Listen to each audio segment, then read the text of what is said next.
Shall we? Yeah. Hi, everyone. Welcome. I'm Anissa. And I'm Daniel. And welcome to our first webinar, an introduction to the SustainUS Climate Justice Challenge and our COP24 delegation. We're really excited to have all of you on this call, and thanks for taking the time to talk to us. We're really excited to introduce ourselves, to introduce our vision for the delegation, talk about the application process, and to get to know all of you and get to answer some of your questions that you might have right now. Absolutely, yeah. Today you're going to get to hear about who we are, who Anissa and I are, the overview of the delegation, why we're going to this International Climate Summit, what our key goals are, sort of what our approach is, and then we're going to go through the application process and answer all of your questions. And you're also going to get to have a chance to hear from three amazing panelists who completed the SustainUS Challenge in previous years and are going to tell you a little bit about their experience.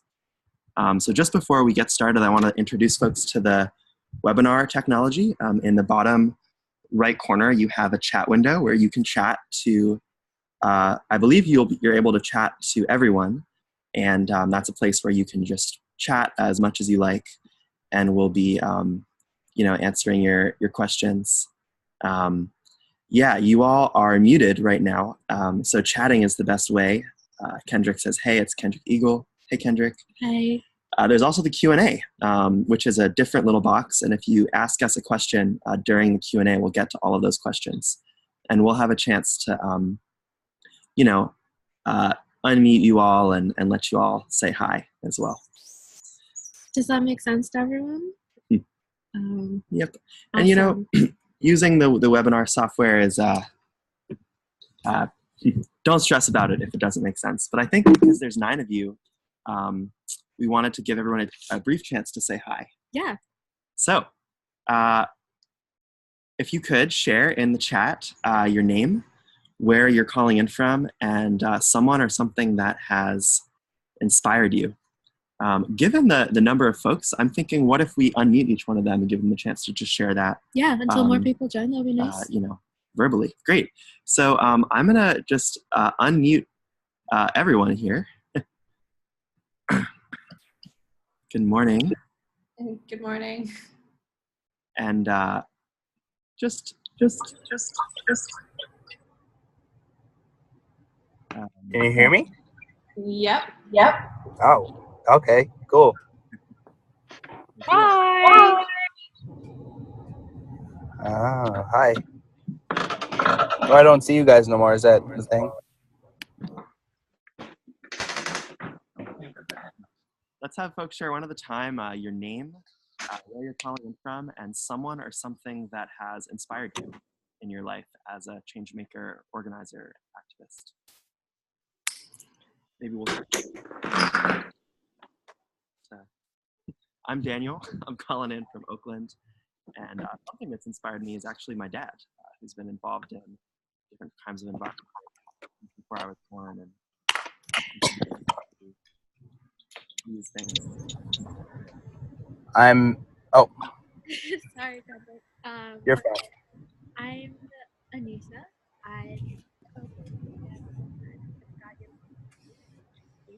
I keep cutting out. I don't know. Sorry. And yeah, someone who has inspired me is my mentor. I see him as my mentor. His name is Asad Rahman, and he's amazing. Social justice activist in the UK. So, so let's start from the top. Amber, will you?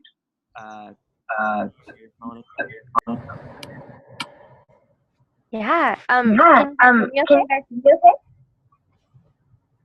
Yeah. Okay. Awesome. Yeah. So, my name I'm calling in. That's inspired me is seeing a number of that, like one the number of people have really gotten making changes got elected. I feel and Oh, I will see if I can plug. I'm hearing that people are getting feedback. I'll see if I can plug in headphones, but I'll need to move to do that. But yeah. Oh, sorry, Ella. We fixed the issue. We fixed the issue. You fixed it? Yep. Oh, awesome. Yeah. Can people hear me now? Yep. Oh, wonderful. Okay. Yeah. Thank you, Ella. Yeah. Yeah, just seeing like the number of people who have been involved in the past year, and the explosion of organizations and young people that are trying to make a difference has been super inspiring to me. And it makes me feel like a lot more is possible. And yeah, I guess also reading This Is an Uprising has been really incredible, because now I feel like I know how. Yeah, does that Yep. awesome. Just a heads up, I'm seeing now because of time and all the other folks joining, we probably won't have time for every single person to introduce themselves. So what we'd love to do is have everyone in the chat chat your name, where you're calling from, and someone or something that inspires you, and maybe like there's 3 or 4 of you just to pop in and share it verbally just for a couple of minutes so we have time to get to everything today. So is there anyone else who wants to share over the audio while everyone's sharing on the video?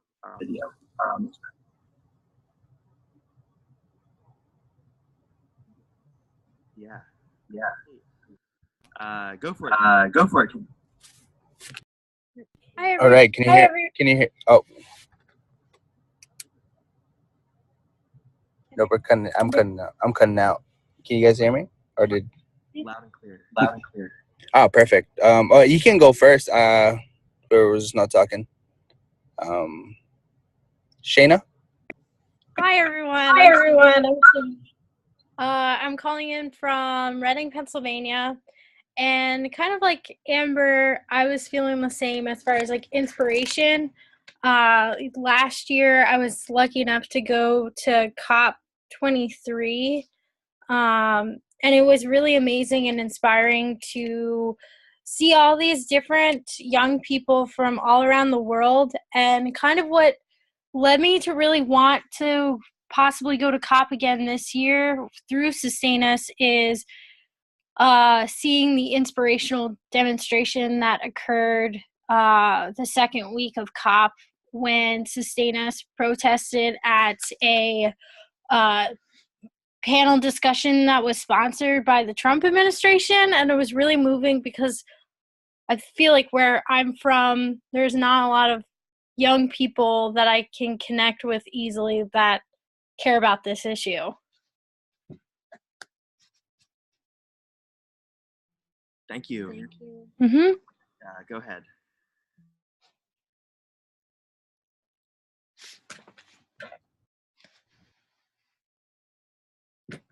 Is that me? Oh. You want me to go, Daniel? Hello? Oh. Okay, I'm gonna go. Go for it. Perfect. Okay, great. Sorry. I didn't hear anything back. My name is Kendrick Eagle. I'm calling from the Standing Rock Sioux tribe.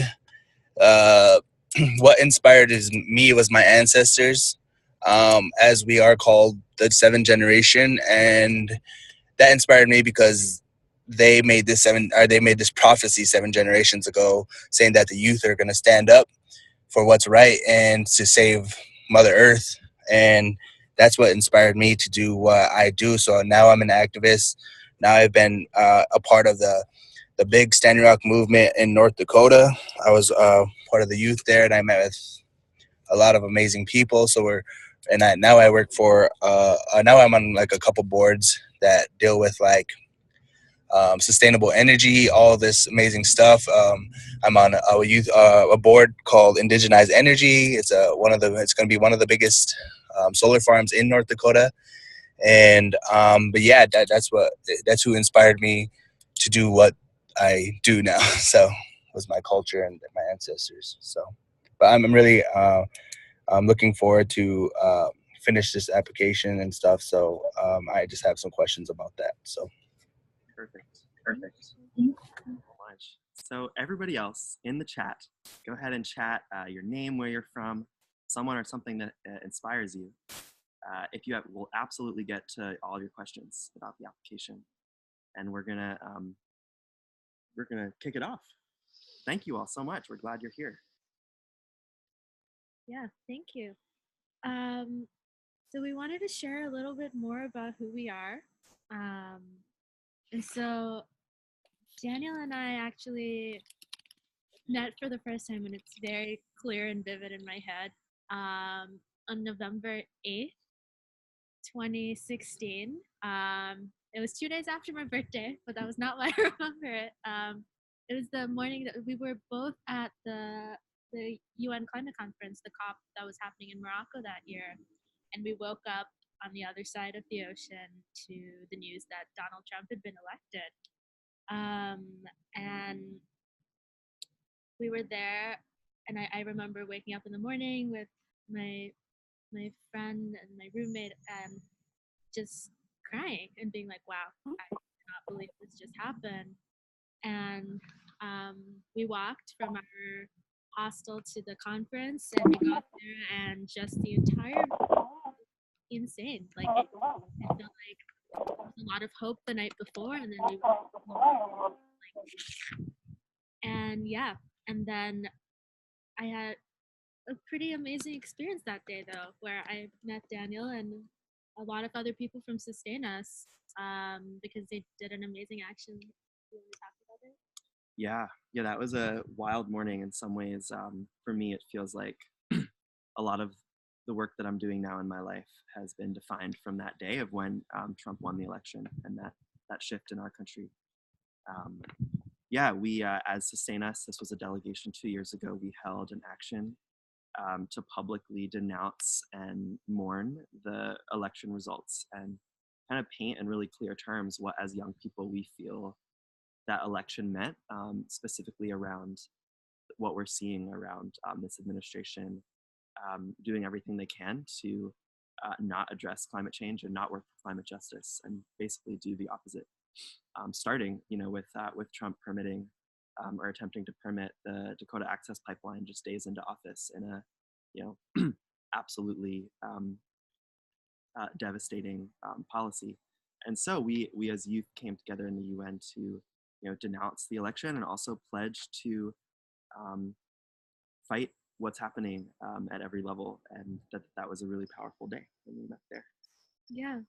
We also wanted to share a little bit about, our stories and, who we are. I'll share briefly. I grew up in Durham, North Carolina, and I really first started to understand the intersection of environmental issues and climate change when I was in high school. Actually, when my dad went to a UN climate conference just as an observer when the year he was laid off from his job, and he went and he brought back a picture from it, and it was sort of on our wall, and it had a strong impact on me. And I used to think that climate change was just a technological problem or a problem about energy, and the more that I've learned and the more that I've been a climate activist in the movement, I see that it's really about like the roots of our whole culture and the founding of our country, and about our economic system and extraction and histories of capitalism and colonialism that sort of have given rise to this moment. So I've been involved in student fossil fuel divestment campaign, and also involved with an organization called Earth Guardians, where we use art and music to really connect youth around the world to get active in their own communities. And I've been a part of SustainUS for 3 years, and have gone on a previous delegation, and this year I'm co-leading with Anissa this program to Poland. Thanks.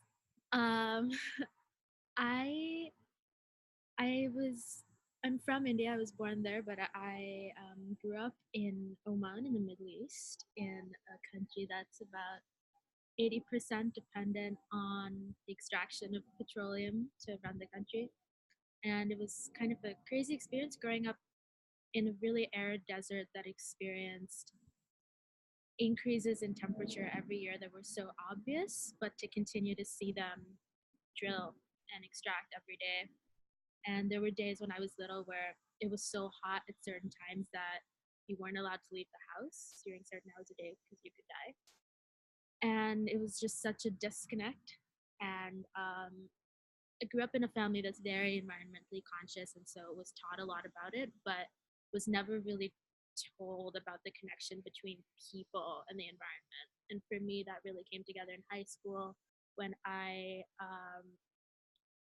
wrote this paper on the effects of the tar sands of Canada on the Athabascan and Chippewa First Nation. And for me, that's really when my understanding of climate justice was born. And so from there, I became very interested in engaging in the social movement and policy spaces related to climate justice. And so went to college in Maine, to a little school called College of the Atlantic, where I joined one of SustainUS's sister organizations called Earth in Brackets, and went to the UN climate conferences, the COPs, in 2014, 2015, and 2016, kind of looking at policy and making demands for equity and justice at the international level. And it's a hard space to be. And I remember for me, a really defining moment was being in Paris in 2015 when the Global Paris Agreement on Climate Change came out, and watching countries kind of negotiating my future and the future of the rest of the world, and just not reaching any kind of action that we need to address climate change. And at the same time,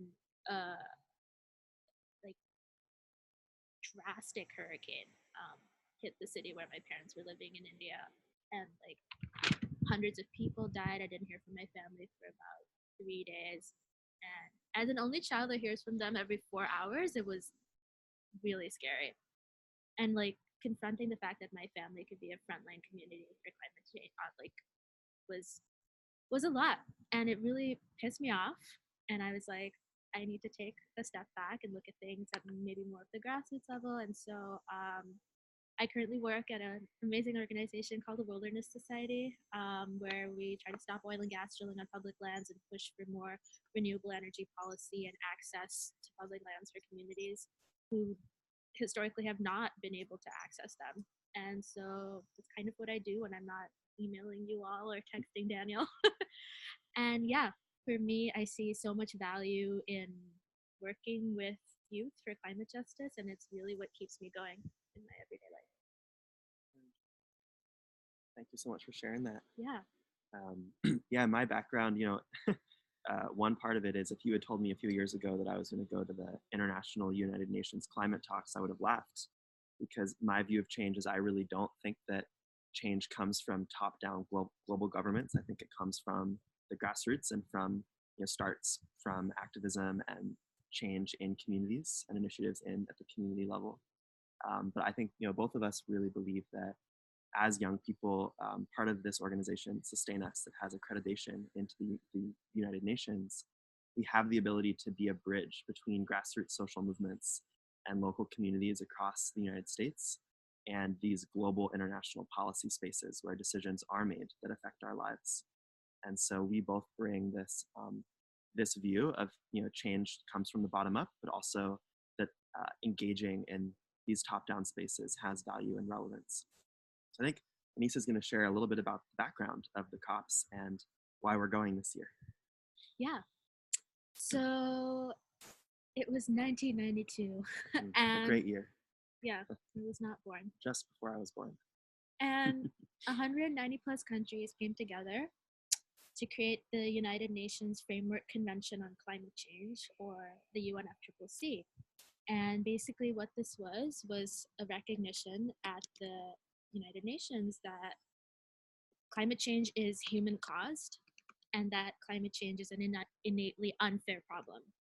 That historically developed countries, corporations, the rich have been responsible for creating climate change, but the people who are most affected by it and who are the most vulnerable to its impacts are those who are the most innocent in its causation. So those from developing countries, people of color, women, indigenous people, low-income families. Yeah, and so this was a pretty radical step, and kind of it was slow. People had known about it for a while, but like for a global agreement on this to come out was a big deal. And since then, every year countries gather together at the conferences of the parties, or the COPs. And so at the COPs, they gather every year to negotiate on policies in response to climate change. But what we've seen every year, time and time again, are systems of capitalism and colonialism replicate themselves within these conferences, where we see this constant battle between developed countries and developing countries, where developing countries are saying, we have a right to develop like you, but we want to do it sustainably, so give us finance, give us technology to do it. And developed countries are kind of like, why should we? And while this whole argument is happening, and it's really sad, there's also this beautiful movement happening through civil society organizations who go to the COP every year and who make strong demands for climate justice. And while countries are arguing, you see climate activists from all over the world coming together and having these massive movement moments at these conferences, where they are connecting with each other, connecting their movements, like building relationships. And it's really important, and probably a space where I have met like mentors who have just completely changed my view on activism and like how to make change. And so I think they're really, the people I've met have been really amazing, and I think that COPs are a key place for social movement building as well, where we get to kind of influence policy to a certain degree, but also build our movement to be a lot stronger. And so in 2015, as a lot of you know, the Paris Agreement came out, where countries agreed to reduce their emissions in a way that would keep the temperature rise to below 2 degrees Celsius. But unfortunately, what we've seen is that a lot of the commitments that they've made are taking us to a world that's 4 degrees warmer. And this is unacceptable, given that at 1.5 degrees of warming, we'll see entire islands disappearing and communities dying. And so we're kind of at this place where 2018 is a big year for international negotiations, but also for the climate justice. It is, absolutely. Yeah, we see 2018 as a really key moment to scale up and continue to build the movement for climate justice in all of our communities across the country, and globally. This COP, this Conference of the Parties, has been called Paris 2.0 by Patricia Espinosa, who's the chair of the UNFCCC process, because it's the first COP since Paris where a lot of really significant policy decisions will be cemented. So they'll basically be finalizing, within the negotiations, they'll be finalizing how they're going to make the Paris Agreement work in real life. And so it's a key moment in that global level. And then in our own country, it's a key moment. It's an election year this fall with the midterm elections, a chance to elect leaders who can start to hopefully reverse some of the damage that the Trump administration has done. It's a year where there's going to be a massive global climate action summit in the United States, in San Francisco, that SustainUS is running an entire program around. It's a year when the 21 youth who are suing the government are going to be going to court, suing the Trump administration and the United States for perpetuating climate change. And it's a year where, social movements can continue to build and continue to work for changes at every level in our society. So we see 2018 as a really important year, and that this COP at the end of the year in December as a moment to amplify and uplift the social movement successes that have happened this year on that international stage, and to bring our voices as young people into that space and push leaders to act on the side of justice as they make these really significant decisions that are going to affect communities all around the world. And so while the specific goals of this delegation are not fully formed yet, the specific goals are going to be shaped by ultimately who joins the delegation. And there's going to be an opportunity for folks who are part of the delegation to help shape our strategy and our approach. But we do have a sort of a guiding framework and a set of core values and principles that we're bringing. And we also have two themes of our delegation this year. And I'm going to tell you about one, and Anissa is going to tell you about the other. Our themes this year are resilience and reparations. And resilience, one way to see it is that this UN climate talks space is a place where government leaders across the globe come together to negotiate about our very futures and our lives as young people. But these spaces really lack the imagination and the vision and the creativity needed to truly change the systems of capitalism and colonialism that lie at the root of the climate crisis. And so a lot of amazing work has been done to protest false solutions at the COP, solutions like solutions that commodify people's traditional lands and enter them into a market scheme to trade carbon credits. Things that don't really solve the crisis, but that just look good on the surface. We protest those false solutions, but we also have to work towards the true ones. So our generation needs to be the generation that really leads the charge forward towards the real solutions to the climate crisis that address injustices and inequities in society and also are effective in meeting the urgency of climate change. So to us, resilience means the good work that people are doing all around the world already, in the spite of governments who are just working to protect the wealthy. Yeah. And our second theme is reparations. And so, like I was saying earlier, the original convention recognized that developed countries with a very small percentage of the world's population are historically responsible for climate change, right? And it also recognizes that developing countries are the most vulnerable to its effects. And so every year we see developed countries making extremely weak commitments towards working on climate change. They've skirted around their obligations, they haven't stuck to any of their promises, and they allow the fossil fuel industry to sit at the table with them every year, which is ridiculous.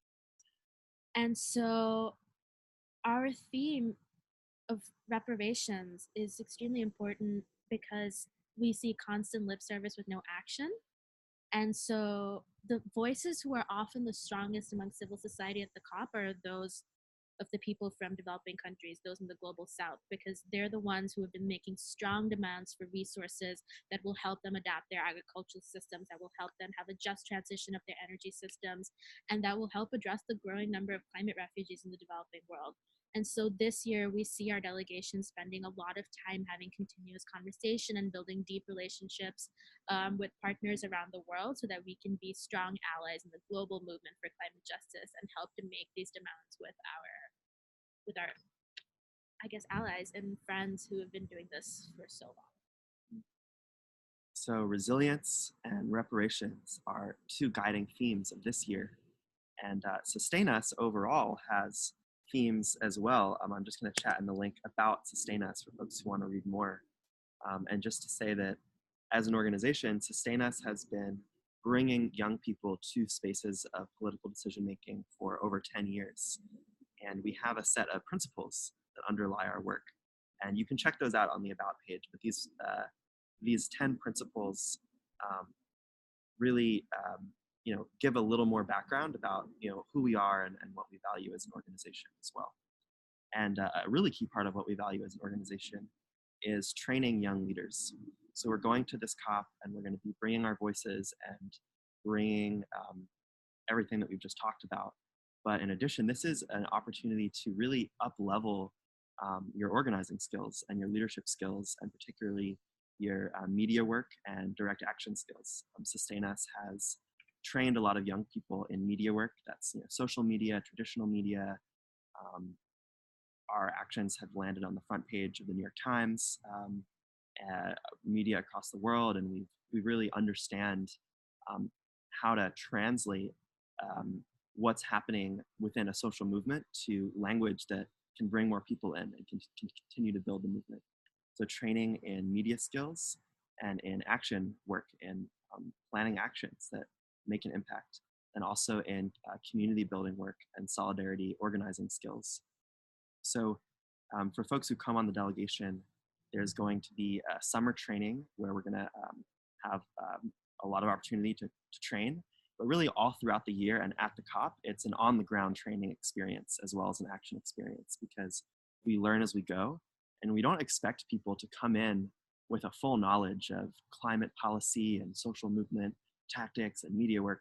It's something that we train people in. And Anissa is going to be bottom lining an amazing curriculum around understanding policy and what's happening in negotiations, as well as many different mentors and alumni of SustainUS are going to be supporting the delegation to train all of us.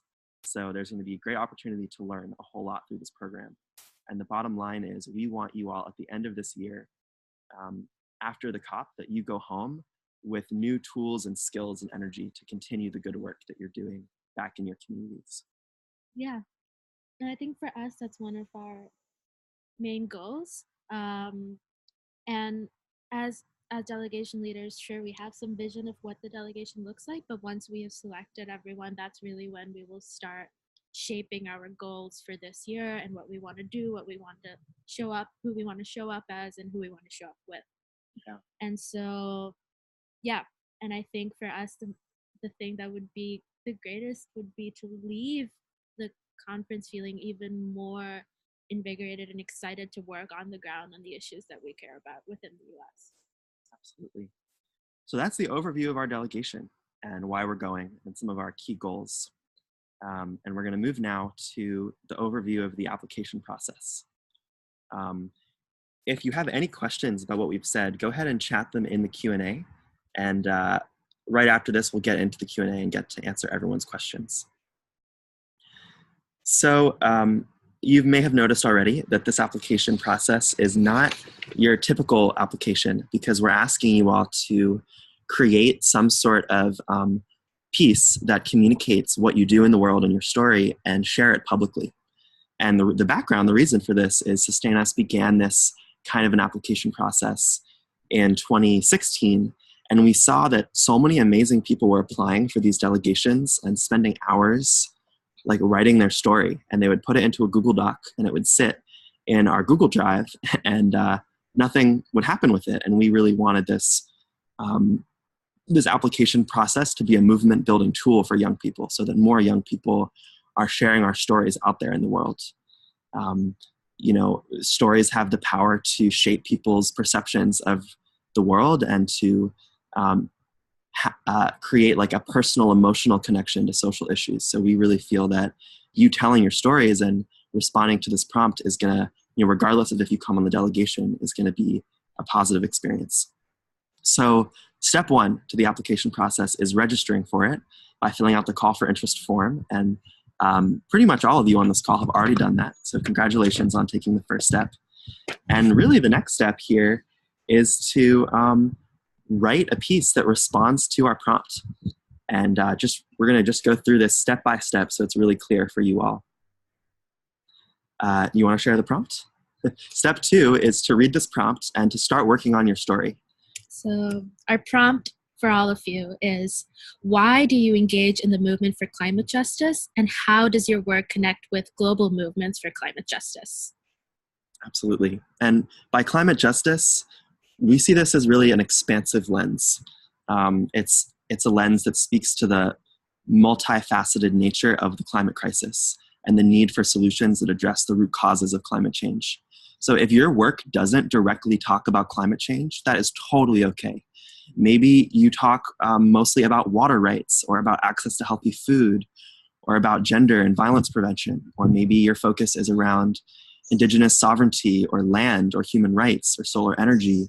You know, there's so many different elements to climate justice. So yeah, and I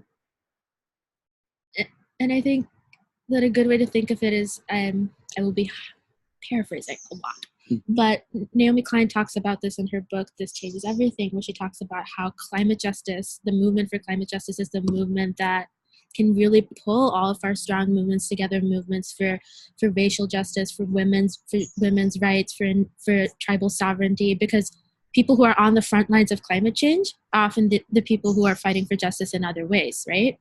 And so she really sees climate justice bringing together all these movements. And so I think that's a great way to look at it. And I think that working towards fighting climate change gives us the opportunity to create policies and communities and lifestyles that can really reinvigorate the way we live from the bottom up. And yeah, so I think that's like a nice way to think about it. Yeah. And we're not looking for any one answer. The question, why do you fight for climate justice and how does this connect to the global movement? We want you to share in your in the piece that you create, who you are, why you do what you do, and to have you start to draw some connections between what you see around you in your community or in where you're living and working with what's happening around the planet. But there's no right answer to that. If there's over 7 billion people in the world, then there's over 7 billion answers to this question. So really use our question as a guide. And the guidance I would offer is guidance that a mentor gave to me around storytelling, which is tell a story that you're hungry for. Tell a story that really matters to you that only you can tell. So it's a story that has meaning for you and that's personal to you, that's coming from your own lived experience. So within our prompts, some sub-prompts that can help guide your attention. And again, we're just reading off the website, so it's all here for you to reference at any time on our website. I'll just chat the link again. How is the work you're doing in your community or elsewhere building towards climate justice in the United States? How is the work that you're doing or the life that you're living demonstrating resilience, that capacity to create a better world, even when the political circumstances are so dire? Why does the work you're doing matter to you? How would coming to COP24 be supportive to your work? How does global issues and local issues intersect for you? So again, you absolutely do not have to answer all of these questions in your submission. They're just suggestions to help guide you, and ultimately we want to get to know you and to understand why you do the work that you do. So between now and June 4th, the deadline, you will write 1 or 2 pieces. And by write, I mean create, because these pieces don't have to be written. They can be, we'll share some examples in a minute, but they can be many mediums. So you'll create 1 to 2 pieces, and you'll publicly share your piece in some way. This could mean publishing it in a newspaper or a magazine or a blog. It could mean sharing it just on social media. It could mean physically sharing it in your community in some way. It counts for your application as long as what you've created, you share it with other people and document how you shared it with other people. And don't worry if you have tried to get it published somewhere and they said we can only publish it after June 4th. As long as your story gets shared at some point in the near future, that's what really matters to us. And so if it's getting published after June 4th, feel free to just get a little note from the people who are publishing it saying this will be published at some point and submit it to us as a link.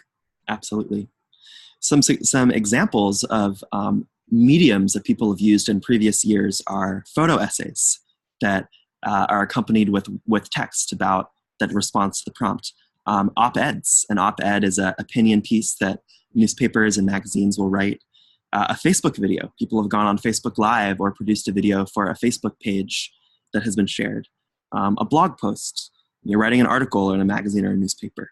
Those are just some examples, and many more. Yeah, and people have done like art pieces, songs, and if you're looking to be really creative in like artistic ways, then feel free to go for it.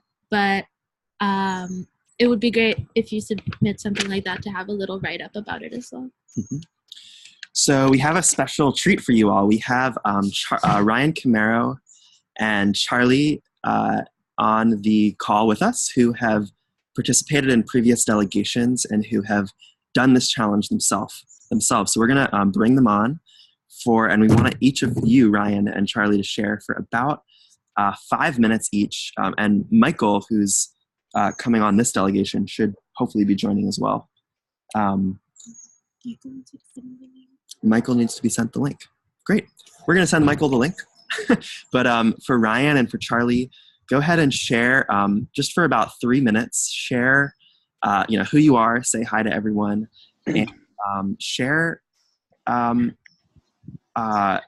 what you did for your creative challenge submission and how you navigated it, and any words of advice or wisdom that you would like to share with folks. Let's start with you, Ryan. Okay. Thanks, everyone. Well, first of all, I really just want to say thank you to Anissa and Daniel for orienting folks to, the intricate world of global climate justice movements as it relates to the UN. I think all of you are in for a journey in navigating your personal stories, in playing a part in this like movement mosaic of folks trying to make this world better in all the ways. And just to speak to what Daniel was saying earlier about as you folks begin to look into stories of how your work relates to climate justice, I think one thing that really resonates true for me is that climate justice is made up of the interconnection between social, economic, and ecological issues. So I'm going to start just really quickly with a little bit about me, and then kind of going into my work and how I submitted to the Creative Challenge. So my name is Ryan. I am one of the coordinators this year for the California Allegory Youth Fellowship for the Global Climate Action Summit that Daniel spoke to earlier. A lot of my work was based first dealing with a lot of gang violence and gang culture and drug abuse issues in Stockton, California, where I am from, and really doing community organizing first on those levels before learning about water privatization and the danger that corporate agribusiness and fossil fuel industries had on the rivers that I lived and grew up on. And that kind of brought me into all sorts of work and led me to SustainUS. And yeah, I want to speak a little bit about the submission that I contributed to for the SustainUS Challenge a couple of years ago. I'm going to put this right in the link here.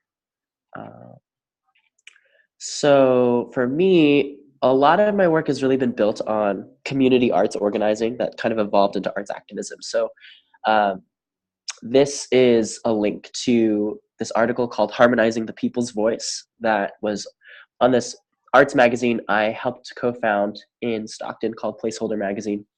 It's kind of the fourth part to a 4-part series that you could get links to in the article that shows kind of my journey through the COP21 Paris climate talks, and a lot of what kind of there was just kind of trying to understand how the work that I had been doing pre-SustainUS kind of related to climate justice. And one of the collectives I work with is the Beehive Design Collective. So, I kind of shared this reflection on the experiences I had in Paris. And getting on that delegation was it was very inadvertent. I think a lot of that was coming off of the work that I was doing, trying to protect the rivers here in California. And the way that helped me, at least just to give you folks some helpful tips about processing, is I think being very playful in your process, like getting paper out, if you're able to get a whiteboard or get butcher paper and just start scrawling and just stream of conscious lay out what you care about. Why does climate justice matter to you? What issues really are important? I really liked what you were saying, Daniel, about what stories are you hungry for? And that in that way, you're able to get a kind of clear sense of even seeing this challenge as a way to amplify and self-actualize the things that you care about. Because I think regardless of the folks that end up being part of the COP24 delegation, is the folks within and beyond the COP24 delegation are part of this global movement for climate justice. And that work will continue to happen regardless of what will occur. So I would encourage you to just put your full passion into it and navigate how this process could support what you are aiming to do in the world. And just to close off, I really would invite folks to be creative, and like use this as a way to stretch your wings. If you have a practice, a personal creative practice that you just want to put forward to to tell this narrative of climate justice for you, I would invite you to do that. If you want to stretch yourself to pitch an op-ed, to do that. And SustainUS has many resources for folks, and has, you know, kind of a whole community of different youth leaders that are really excited about supporting all of you to be the best folks that you can be in terms of personal well-being and in terms of contributing to collective liberation. So yeah, so that's me. I definitely would encourage you folks to reach out to Daniel and Nisa if you have any requests for support, and otherwise I wish you the best of luck in your journey. Thank you, Ryan. Thank you so much, Ryan. And Ryan, again, participated in the SustainUS. He was in Paris at COP21. He was in Morocco with us for COP22, and he was supporting arts work for COP23. And Charlie, who is going to come up next, was a delegate for COP23 in Bonn, Germany, and has been a really key member of SustainUS ever since, and is going to share a little bit about his journey. And Charlie, particularly share, you know, how it was doing the creative challenge for you and what you'd encourage for folks along the way. Awesome. Thanks, everyone. Thanks for hosting this, Daniel and Anissa, and thanks for everyone for being on here. It's really great to see your names. I wrote out some notes on my phone and then promptly deleted them, so I'm going to try and wing it. It's going to be great. My name's Charlie. I joined SustainUS as a COP23 delegate last year, and I was one of our lead policy action strategy people, something like that. And let's see, I'm currently an organizer and policy analyst based in Washington, D.C., but I grew up in Chicago, went to school in California, so call all these places home. And when I was first thinking about applying to SustainUS, I was going through a really interesting time and exploring my own story. My parents were immigrants from China to the US. Trump, of course, was president, and that went all sorts of things for people of color. I was reflecting on my own experiences growing up on the south side of Chicago and seeing segregation happening everywhere around me, and also trying to reconcile that with my interests just on an academic level and in my work with climate and energy work. And I wanted to figure out how to tell that story mostly to myself. But then when the opportunity to do the collective challenge, the creative challenge came on last year for COP23, I thought that this could be a really great opportunity to try and tell that story to the world, and maybe in a way that would be helpful for others and helpful for me. Of course, I was really interested in joining COP23 because it was a really important year. It was the first year under Trump. I think a really pivotal year for the global movement to see that young people from the US were on the side of justice and were on the side of wanting action. Anyway, they're trying to hurry me up. The specific piece I did then, thinking about all these things, was a blog post on the Power Shift Network. I'm about to put it in the chat. And I wrote about my parents coming to the US from China with very little money in their pockets. I wrote about some of the work that I've been doing in DC at that time. And I wrote about what I was hopeful about the climate movement being a home and a connective tissue for all our movements in the US and around the world. I wanted to say that I thought that this work, fighting for climate justice, could be another way for us to get closer to an America for all of us. It was a really great opportunity for me, I think, to really put to words what I was trying to think about and create at that time. And was able to share it with the world just in time for the deadline. And so thinking about all that, my advice to you all working on the COP24 challenge, a couple of things. One, I think it's really helpful to just speak deep from your experience or from your heart. I think I would be less interested in reading more theory and buzzwords, but much more interested in hearing what you have to say, what you have to share about your work, about your life, about your perspective. And the other thing is that, especially with the theme of resilience and reparations, I think the message of hope and of actual solutions and of stories of what is working is really important. this time around. And I would be really excited to read all your stories about what is happening in the world and in your communities that is moving us forward in a way that's really hopeful, and really driving us towards a truly just world. Let me stop there. Thank you, Charlie. That was really great. I would like to introduce Michael Charles to talk about his experiences, what he does, and how his creative challenge process went last year. He was on the COP23 delegation to Germany. Michael, welcome. Hey everyone, my name is Michael Charles. I currently live in Ohio, in Columbus. I'm a PhD student right now in chemical engineering at The Ohio State University, and my research kind of focuses a lot in like sustainable process design and how do we mix sustainability and value of ecosystems into kind of frameworks like engineering. And my whole story and my journey through the creative challenge was a lot about how did I balance my own culture with my academia. So I'm from the Navajo Nation. I was born right outside of our reservation in Arizona. Sorry if it's hard to hear. There's an airplane going over me, but I'll let it pass.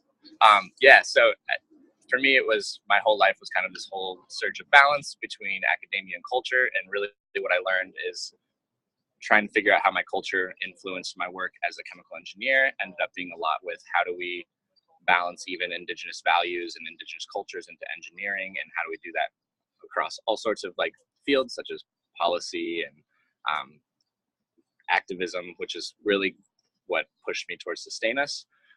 For me, my story was a lot of work with Standing Rock and trying to balance this idea of environmental justice and these like green groups who would come out to these rallies, and how to balance what their claims and asks were with those of kind of the indigenous people. A lot of us were there more for like human rights, not necessarily environmental concerns. We weren't really concerned about what was going through that pipeline versus some of the ways that we were dealing with police brutality and just kind of disrespect for our humanity in general.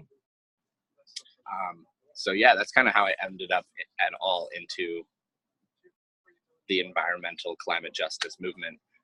And so for me, the whole creative challenge was, how do I sit down and tell my story, and really go through, I didn't have a ton of experience in organizing, activism, any of that beforehand. So for me, it was, how do I tell a story of this kind of constant search of balance? How do I keep sharing that with the world of how these different themes have ended up leading me to this passion for environmental justice and climate justice and all the different intersections that tie within it. And I think what Daniel said earlier about it doesn't have to be just, divestment movements in college or really environmental movements. You could be coming to this from any different space or any different work, whether it's, like you gave a bunch of examples earlier. So I think that's kind of where I fell into as applying for the COP23 delegation. And for me, I'm an engineer. We're not necessarily always the most creative of people. So when I first heard Creative Challenge, it was interesting to think about the idea of storytelling and like what mediums I would go through. So for me, I submitted 2 different things. And in ours, we were asked to do 2 different parts. And so I did one more by video, kind of just like this, like a sit down kind of interview and just tell my story, because that was more comfortable for me than sitting down and writing and trying to tell my story that way, or trying to figure out how to publish it. So I worked with a media company I'd worked with before. And so I think what I learned from that first, project is how to like use kind of connections I already had to not necessarily worry about publishing it in the biggest area, but to just kind of use it as a starting point to figure out how to get involved in this in general and how to publish a story or how to share a story versus just like a post on Facebook, which we're all more probably familiar with. So that would be my suggestion, is try to think about people you've worked with, or even reach out to any of us involved with either past projects or the delegation leaders to figure out what might be those steps in trying to publish that could be concerning. And then my second one was more of just like a blog post of how my research relates to all this and how what I think about every day ends up playing a role in this climate justice movement.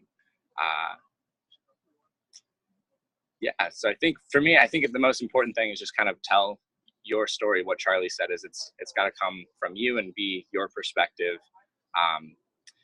He mentioned it's not as interesting to have all the theory, the jargon, to say it perfectly.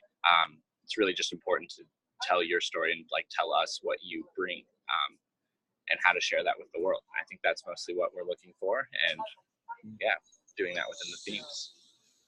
Does that help, Daniel and Anissa? Yes, awesome. And we forgot to mention that Michael will be coming with us as a returning delegate. So if you thought his story was interesting and you want to interact with him and hang out, submit your application. It's going to be great. Yeah, thank you so much, Michael. Good to see you. Good to see you too. Thanks.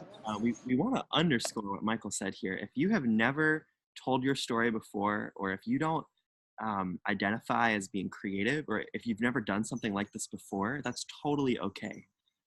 We don't expect you to do something impossible for yourself. So we want you to challenge yourself with this process, but to also do something that's within the realm of what's feasible for you, given who you are. If you've written a lot and pitched a lot of pieces to media outlets, maybe try pitching a piece to a slightly bigger media outlet.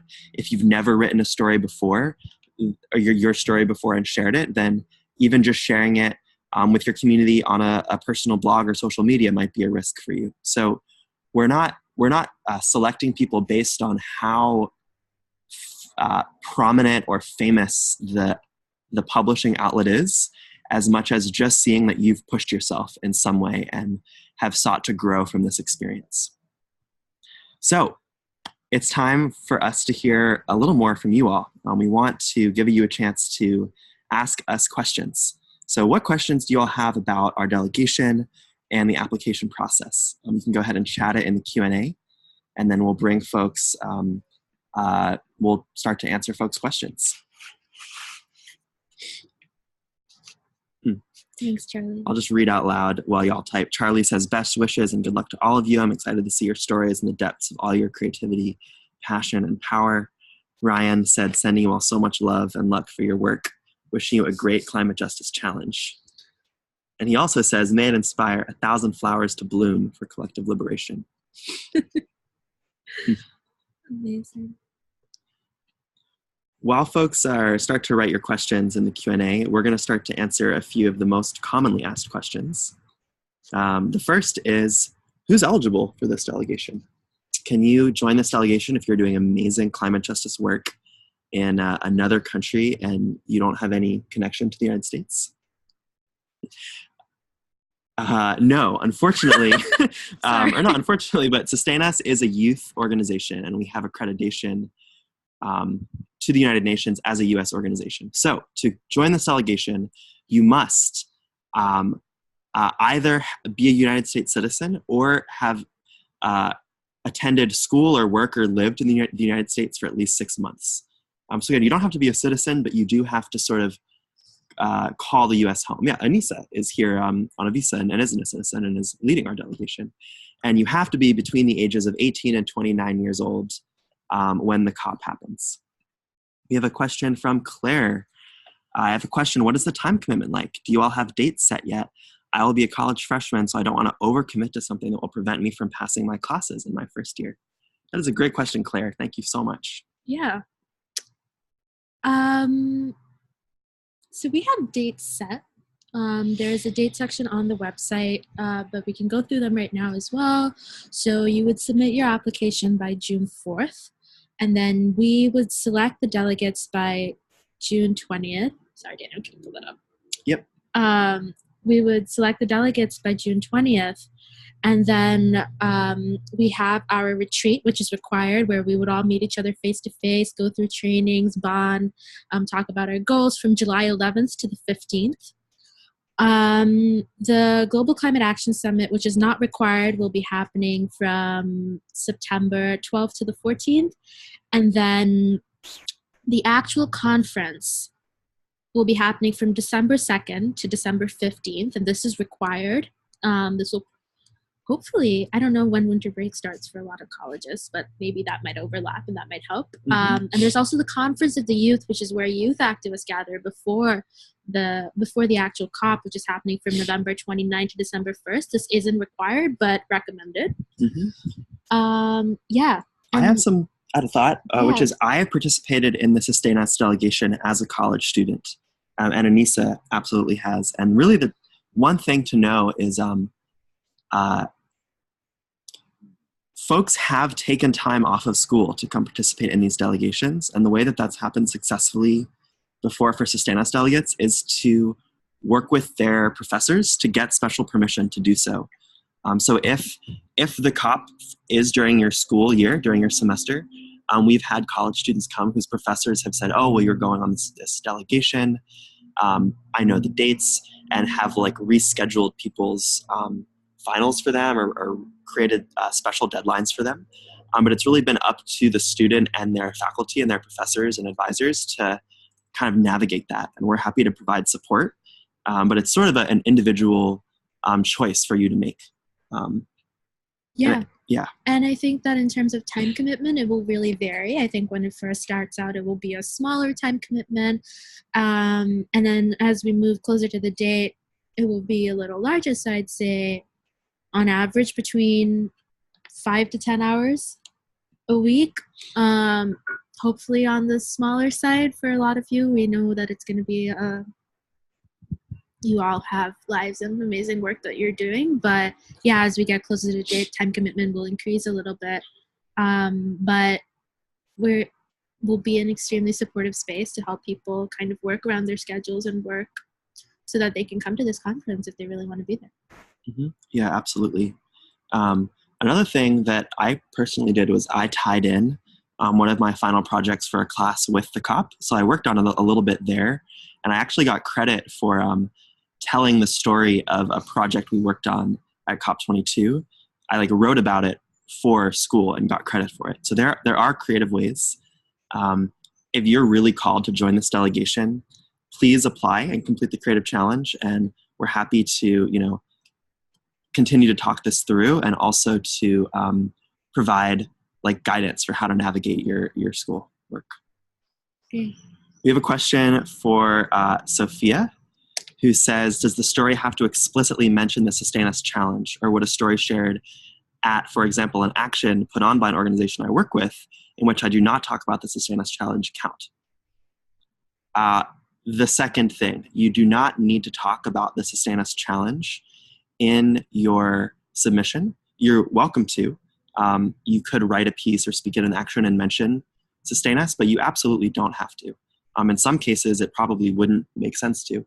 I know for the piece I wrote to come to COP22, I didn't say that it was for the SustainUS challenge. I simply wrote a piece and got it published and then submitted the piece to SustainUS as part of my application.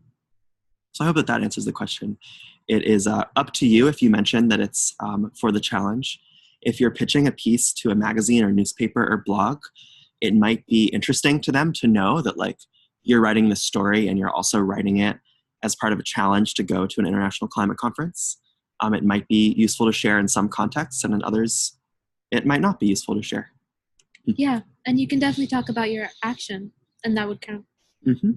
Great. What other questions do folks have from us?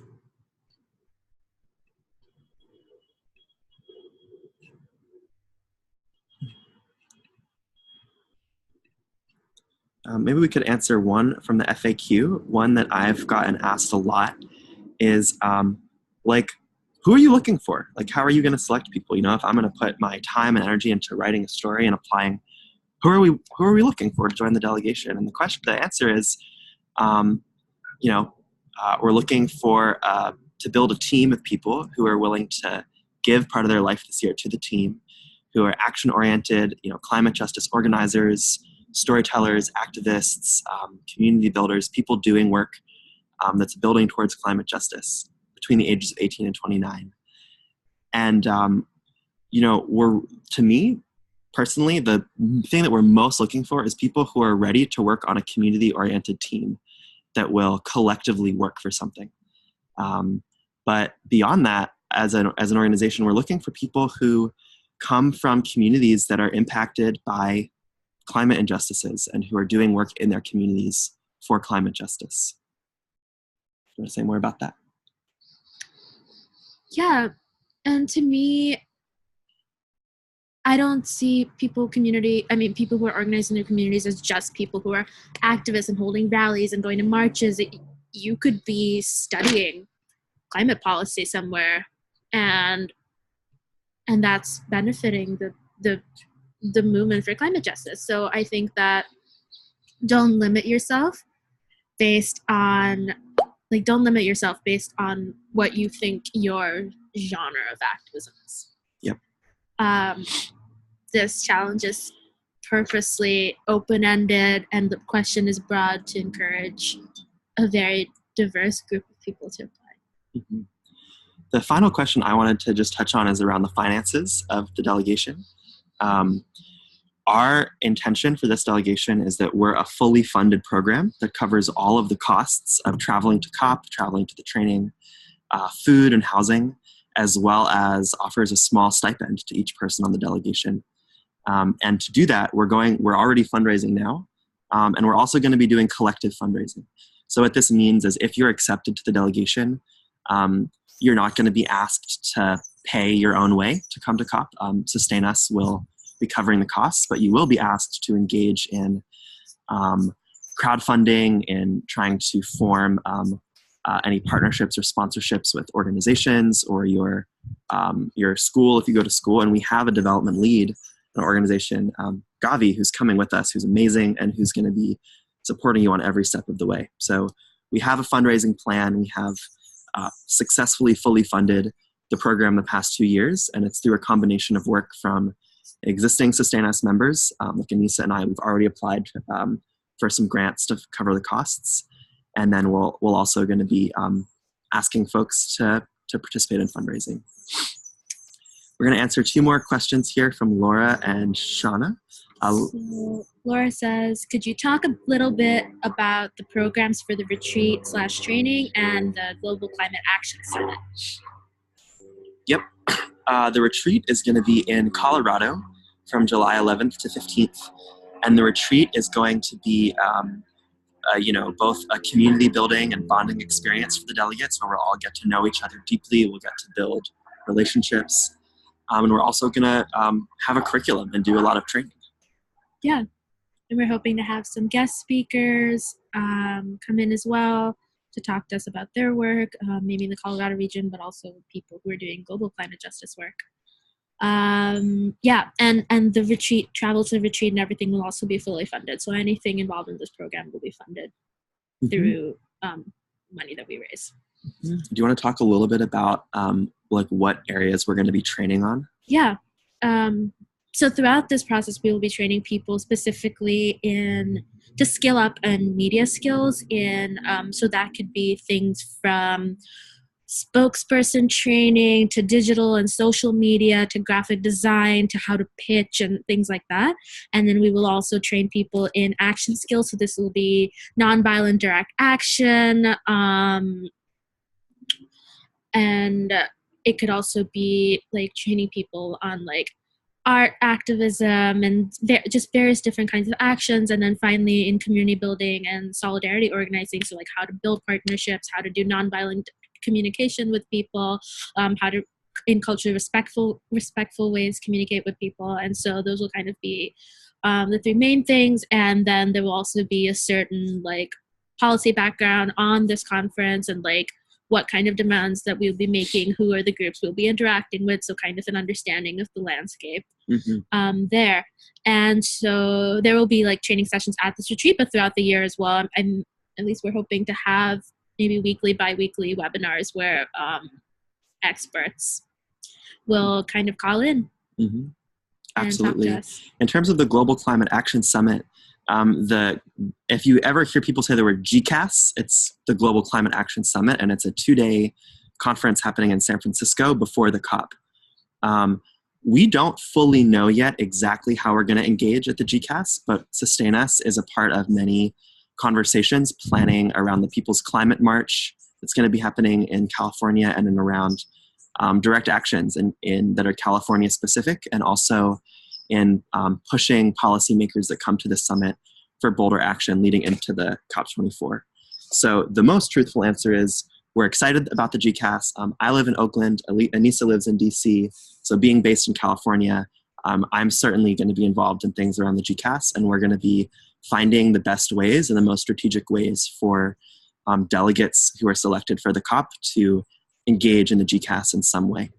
We don't totally know how yet, but we're involved in statewide youth planning calls, and SustainUS is running a specific fellowship around the Global Climate Action Summit that we're in conversation with around how we're going to partner with them.